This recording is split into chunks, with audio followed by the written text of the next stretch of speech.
নমস্কাৰ। America, Israel আৰু ইৰাণৰ যুদ্ধৰ সময়তে এজন মানুহৰ মৃত্যুৱে সমগ্ৰ বিশ্বতে সন্ত্ৰাসৰ সৃষ্টি কৰি দিছে আৰু আলোচনাৰ তেখেত কেন্দ্ৰবিন্দু হৈ গৈছে। তেখেত হৈছে আয়াতুল্লাহ আলী খামেনি। এই আয়াতুল্লাহ আলী খামেনিনো কোন আছিল আৰু আমেৰিকা, ইজৰাইল আৰু ইৰাণৰ যুদ্ধনো কিয় হৈ আছে, ইয়াৰ বিষয়ে আমি অলপ চমুকৈ জানো আহকচোন। এই আলী খামেনিৰ জন্ম হৈছিল, আয়াতুল্লাহ আলী খামেনিৰ জন্ম হৈছিল 1939 চনত মাছাদ নামৰ ঠাইত আৰু তেখেতৰ মৃত্যু ইৰাণৰ ৰাজধানী তেহৰাণত 28 ফেব্ৰুৱাৰী তাৰিখে মৃত্যু হৈছিল 2026 চনৰ। আপোনালোকে সকলোৱে হয়তো জানেই। এই আলী খামেনিৰ যেতিয়া জন্ম হৈছিল সেইখিনি সময়ত ইৰাণৰ দুটা চিন্তাধাৰাত যুঁজি আছিল। সেইটো হৈছে ৱেষ্টাৰ্ণ চিভিলাইজেশ্যনৰ প্ৰতি আকৰ্ষণ আৰু দ্বিতীয়টো হৈছে ইছলামিক ৰিভলিউচন। আৰু ইছলামিক ৰিভলিউচন আলী খামেনিৰ গুৰু ৰুহুল্লাহ খামেনিয়ে ধৰক এই বস্তুটো গুৰি ধৰিছিল আৰু শ্বাহ পেহেলভিয়ে সেইখিনি সময়ৰ ইৰাণৰ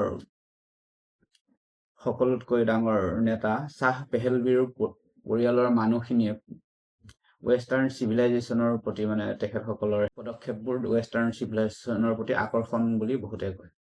আলী খামেনিয়ে 12 বছৰ বয়সতেই মৌলানা হৈছিল আৰু তেখেতে এই ইছলামিক ৰিভলিউচনাৰীত যোনটো ৰিভলিউচন আনিবলৈ ইছলামিক যি নিয়ম নীতি এইবোৰ লাগু কৰিবৰ বাবে যি আন্দোলন চলি আছিল, এই আন্দোলনত তেখেতো এজন মেইন ষ্ট্ৰীম আন্দোলনকাৰী হিচাপে জনা যায়।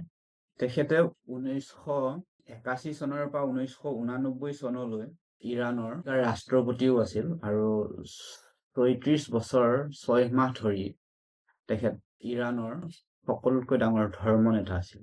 ইৰাণেই বুলি নহয়, চিয়া সম্প্ৰদায়ৰ সকলোতকৈ ডাঙৰ ধাৰ্মিক নেতা আছিল। চিয়া আৰু সুন্নী, তেখেত চিয়া সম্প্ৰদায়ৰ আছিল। এই দুটা মুছলমানসকলৰ ধৰ্মৰ ব্যৱস্থাৰ এটা বিশেষ শাখা। ইজৰাইল আৰু ইৰাণৰ বিবাদ বহুত পুৰণা, তথাপিও বৰ্তমান সময়ত বহুতে কয় তেখেতসকলৰ যুদ্ধৰ মেইন কাৰণ হৈছে নিউক্লিয়াৰ পাৱাৰ প্লাণ্ট ডেভেলপমেণ্ট আৰু ইৰাণী ৰিভলিউচনাৰী কপৰ জন্মৰ বাবে। এই দুইটা বস্তু ইজৰাইলে অপ'জ কৰে, যি দুইটা বস্তু আমেৰিকাও অপ'জ কৰে। গতিকে আমেৰিকা আৰু ইজৰাইলে মিলি ইৰাণক আক্ৰমণ কৰে। এই যোনটো 13 জুন 2025 পৰাই এই যুদ্ধ চলি আছিল আৰু 17 জুন তাৰিখে এই যুদ্ধটো দুইটাৰ কথা বতৰাত সমাপ্ত হৈছিল। কিন্তু সেইখিনি সময়তে আমেৰিকাৰ ৰাষ্ট্ৰপতি ডোনাল্ড ট্ৰাম্পে এটা টুইট কৰিছিল যে আলী খামেনি ক'ত আছে আমি জানো, তেখেতক ইচ্ছা কৰিলে আমি মাৰিবও পাৰোঁ। এইটো তেখেতৰ এটা টুইট হয়। কিন্তু ঠিক কথা বতৰা চলি থাকোঁতে ইজৰাইলে আমেৰিকাক কনভিন্স কৰিবলৈ বহুত যত্ন কৰিছে ধৰক ইৰাণক আক্ৰমণ কৰিবলৈ, কিন্তু আমেৰিকাই সেই পাৰ্মিশ্যন তেখেতসকলক দিয়া নাছিল। কিন্তু 28 ফেব্ৰুৱাৰী 2026 তাৰিখে ইৰাণৰ তেহৰাণত এটা গুপ্ত ঠাইত মিটিং কৰি থাকোঁতেই 12টা বোমেৰে পেলাইছিল আৰু সেইখিনি সময়তে তেখেতৰ মৃত্যু হৈছিল। আচলতে ইমান এটা 40 জন বিশেষ ব্যক্তিৰ মৃত্যু হৈছিল বুলি কয় বহুতে আৰু বহুতো নিউজ পেপাৰ বা হেৰিৰ মতে। কিন্তু এই ইমান এটা গুৰুত্বপূৰ্ণ মিটিংটো কেনেকৈ ইজৰাইলে আৰু আমেৰিকাই ধৰক গম পালে, এইটো এটা চৰ্চাৰ বিষয়। নে ইৰাণৰে কোনোবা বিষয়ববীয়াই কথাষাৰ লিক কৰিল নে বা তেখেতসকলে গুপ্তচৰে এই বস্তুটো বিচাৰি ওলাল, এইটো এটা বিষয়, বেলেগ চৰ্চাৰ বিষয়। কিন্তু ইজৰাইল আমেৰিকাক যে কনভিন্স কৰিব পাৰিলে, বহুতৰ মতে ধৰক বহুতো কিছুমান তথ্য বা কিবা কিবিৰ মতে, এটা ধৰক ইউৰেনিয়াম 2% 3% পিউৰিফাই কৰিলে, এতিয়া এটম বোম বনাবলৈ হলে বা নিউক্লিয়াৰ কিবা এটা বোম বনাবলৈ লগা হলে মানে ইউৰেনিয়ামৰ প্ৰয়োজন হয়। এই ইউৰেনিয়ামটো 2% 3% যদি পিউৰিফাই কৰা যায়, তেতিয়া যেনেকৈ বিজুলী উৎপাদনৰ বাবে ই ফলদায়ক হয়, ঠিক তেনেকৈ 90% পিউৰিফাই কৰিলেহে ইউৰেনিয়ামটো নিউক্লিয়াৰ বোম বনাব পৰা যায়। বিশেষ সূত্ৰ মতে 80% পিউৰিফাই অলৰেডি হৈ গৈছিল বুলি কয়। গতিকে মানে ইজৰাইল আৰু আমেৰিকাই তেখেতসকলক আক্ৰমণ কৰিল, কাৰণ তেখেতসকলে মানে এবাউট টু ছাকচেছ, মানে প্ৰায় ছাকচেছ হোৱাৰ পথত আছিল। সেইকাৰণে তেখেতসকলৰ ওপৰত এই আক্ৰমণ কৰা হ'ল। আৰু বৰ্তমানে এই যুদ্ধ চলি আছে, আপোনালোক সকলোৱে হয়তো জানেই কিমান দিন ধৰি চলে, এইটো আমি এতিয়াও ক'বলৈ নোৱাৰো। এতিয়া আয়াতুল্লাহ আলী খামেইনিৰ পুত্ৰ মুজতাবা খামেইনি বৰ্তমান আকৌ ইৰাণৰ তৎকালীন চিফ হেড পাতি থৈ দিছে।